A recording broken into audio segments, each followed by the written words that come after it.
Uh, Good afternoon. Nandito po tayo ngayon sa Barangay Sarabia, Barrio 8, South Cotabato, Coronadal City.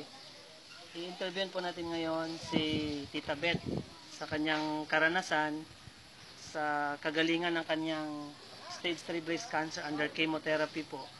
No, sa pamagitan lang po ng isang bote, nagdadalawang bote na po siya, gumaling na po siya. So, Tita Beth, go!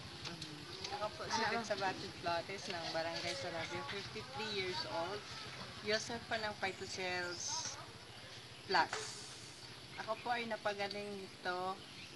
Una-una best po ay salamat po sa Panginoon dahil siya po ang number 1 na nagpagaling sa akin. Then, I thank God kasi na nakamit ko si Sir Rex na nag-introduce sa akin ng Phytocells.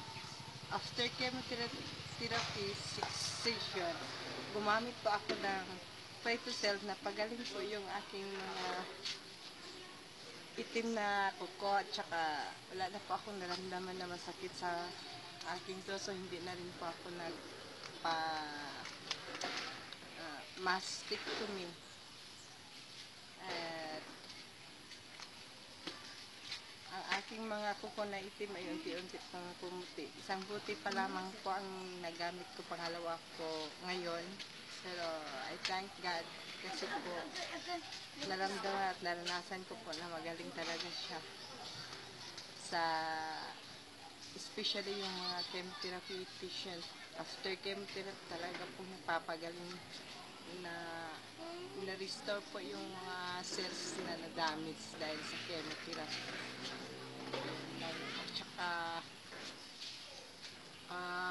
medyo mataas na rin po yung buhok ko na dati po nalagas ito, ngayon po ay meron na po ang buhok. Kaya kayo pong merong naramdaman dyan, hiling ko po sa inyo, gumamit din po kayo ng Phytocells dahil nagpapagaling po siya ng mga damaged cells po. Yan lang po, salamat.